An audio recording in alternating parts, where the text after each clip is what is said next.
ఇదో మాట్లాడుతున్నప్పుడే citizenship amendment యాక్ట్ని central government తీసుకొచ్చింది. దాని మీద ఏమైనా కామెంట్ చేస్తారా మీరు? Legal citizenship amendment act notify చేసింది సెంట్రల్ గవర్నమెంట్. చెప్పాను కదా నరసింహరావు గారు, ఈ రాష్ట్రంలో ఈ దేశంలో రాజ్యాంగాన్ని తగలపెట్టి రాజ్యాంగాన్ని తొంగలో తొక్కి రాజ్యాంగం అనే పదాన్ని ఈ దేశంలో లేకుండా చేయాలనేటువంటి ఒకే ఒక ఎజెండాతో పనిచేసింది భారతీయ జనతా పార్టీ. భారతీయ జనతా పార్టీ ఎజెండాని తూచా తప్పకుండా మోస్తుంది తెలుగుదేశం, జనసేన. ఈ రోజు సిఏఏ అమెండ్మెంట్ తీసుకొచ్చారు. ఆ అమెండ్మెంట్ కి నోటిఫై చేస్తే రేపొద్దున ఈ దేశంలో ప్రతి ముస్లింని నువ్వు ఈ దేశం పౌరుడు అని నిరూపించుకోమని అడుగుతారు. దానికి పవన్ కళ్యాణ్ ఏం సమాధానం చెప్తాడు, చంద్రబాబు నాయుడు ఏం సమాధానం చెప్తాడు, పురంధేశ్వరి ఏం సమాధానం చెప్తుంది సార్? అంటే ఈ దేశంలో 1947 కి ముందున్నటువంటి ముస్లింలందరూ కూడా నేను ఈ దేశంలో 1947 కంటే ముందున్నాను, నేను ఈ దేశంలో పౌరుడిని రేపు ఈ దేశంలో ఉన్నటువంటి 20 కోట్ల మంది ముస్లింస్ నిరూపించుకోవాలా నరసింహరావు గారు? 76 సంవత్సరాల తర్వాత 76 సంవత్సరాల తర్వాత ఈ దేశంలో నేను ముస్లింని, నేను ఈ దేశ పౌరుడిని నేను నిరూపించుకోవాలా? బంగ్లాదేశ్ నుంచి రాలేదు, పాకిస్తాన్ నుంచి నేను రాలేదు, ఈ దేశంలో పుట్టి పెరిగానని. Is this the kind of administration that going on? ఈ దేశంలో రాజ్యాంగాన్ని తొంగలో తొక్కాలని పనిచేసే మతతత్వ party Bharatiya Janata party. I'm very sorry, నాకు చాలా కోపం వస్తుంది మీరు ఇప్పుడు నాకు ఈ మాట చెప్పేటప్పటికి. అవును సార్, జస్ట్ నోటిఫై చేసింది, వాస్తవ రూపంలోకి వచ్చింది. ఈ నోటిఫికేషన్ వల్ల వీళ్ళ ఉద్దేశం ఏంటో తెలుసా? రేపు 2024 సార్వత్రిక ఎన్నికల్లో ఈ నోటిఫికేషన్ నే ప్రధానాస్త్రంగా చేసుకుని రేపు రాజకీయాలు చేయాలి. బెంగళూరులో హిజాబ్ ఎలాగైతే వచ్చిందో, కేరళలో ఎలాగైతే వచ్చిందో, ఇప్పుడు ఈ రోజున శవాలను తవ్వుతామని చెప్పి తెలంగాణలో ఎలా అయితే అన్నారో, ఈ రోజు ఆంధ్రప్రదేశ్ లో భారతదేశం మొత్తంలో ఇప్పుడు ఈ నోటిఫై చేసి ముస్లింస్ కి హిందువులకు మధ్య గొడవ పెట్టాలి, ముస్లింస్ ఈ దేశం నుంచి పారిపోమనాలి, ముస్లింస్ యొక్క భద్రత గురించి వాళ్ళు భయపడాలి, ధర్నాలు రాస్తారోకలు చేయాలి. ఇప్పుడు భారతీయ జనతా పార్టీ ఆ చలిమంటలు కాసుకోవాలి. ఇప్పుడు అదే కదా 2019లో దాన్ని రాజ్యసభలో సభలో పెడితే రాష్ట్రపతి నోటిఫై, ఇప్పుడు దాన్ని అమలు చేస్తాం, ఇప్పుడు చట్టం చేస్తాం, ఇప్పుడు నోటిఫై చేస్తున్నారు లేటెస్ట్ గా 5 సంవత్సరాల తర్వాత.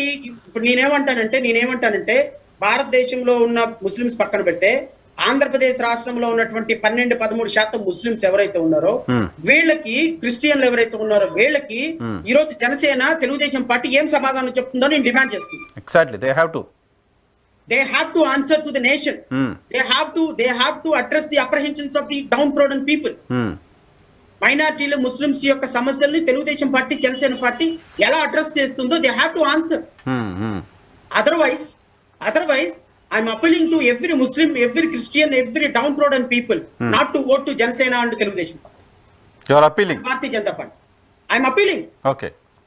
I'm appealing to the people at large. These are the people, these are the political parties they are political parties, they are working against the constitution. They are working against the constitution, Narasimha garu. No, they're changing the constitution. That is the thing, right?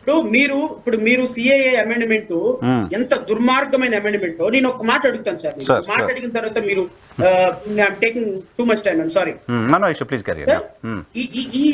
ఈ దేశంలో ఒక Muslim sir మనతో పాటు కలిసి స్వతంత్రం వచ్చిన దగ్గర నుంచి కొన్ని కోట్ల మంది ముస్లిమ్స్ మనతో పాటు కలిసి బ్రతుకుతున్నారు sir.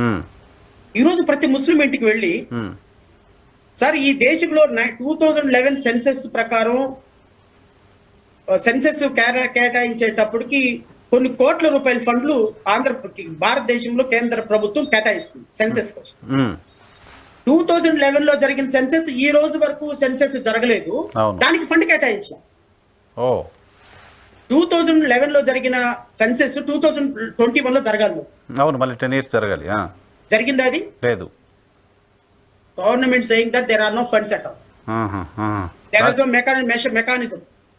Oh my God. But thousands of crores were allocated for CAA. Okay. CAA data collect చేయడం కోసం a separate mechanism was established because thousands of crores was granted by the parliament. Allocated funds. Okay. Now they will go on each and every house and నువ్వు ఎక్కడ పుట్టావు, ఏ సంవత్సరంలో పుట్టావు, నీవు పుట్టిన Aadhaar card మొత్తం నీవు పుట్టినట్టు ఈ దేశంలో ఉన్నావు అని చెప్పి నువ్వు నాకు ప్రూఫ్ సబ్మిట్ చేయండి. Otherwise you are not a citizen of this country అని సర్టిఫికెట్ ఇష్యూ చేస్తే what kind of impression you people want? దేశంలో ఒక అన్రెస్ట్ కి ప్రజలు ఎన్నుకున్న ప్రభుత్వాలే కారణం అవుతే ఎలా? ఇది ఇలాంటి పార్టీలతోటి పొత్తు పెట్టుకున్నటువంటి తెలుగుదేశం, జనసేన ఈ రాష్ట్రంలో ఉన్నటువంటి కోట్ల మంది ప్రజలకు సమాధానం చెప్పి తీరాలి దర్శనం. అవును. అదర్వైజ్ ఖచ్చితంగా ప్రజలను చైతన్యపరిచే కార్యక్రమం చాలా దిగ్విజయంగా, చాలా సీరియస్ గా చేస్తాం. చేయాల్సిందే సార్, దీనిపైన ఫైట్ చేయాల్సిందే డెమోక్రాటిక్గా. సరే, ఇప్పుడు చట్టం వచ్చిన తర్వాత ఇంక ఇప్పుడు ఏం చేస్తారు? రాజకీయ పార్టీల స్పందన ఏంటి? అల్టిమేట్గా పబ్లిక్ ఏం డిసైడ్ చేస్తారని కదా, ఎలక్షన్ ముందు పబ్లిక్ అటువంటి ఒక ఛాయిస్ వచ్చింది డెసిషన్ తీసుకోవడానికి. వాళ్ళకి ముస్లిమ్స్ ఓటు, క్రిస్టియన్ ఓట్లు అవసరం లేదు సార్. వాళ్ళకి కావాల్సింది అన్రెస్ట్ క్రియేట్ అవ్వాలి, పబ్లిక్ ట్రాంక్విలిటీ డిస్టర్బ్ కావాలి.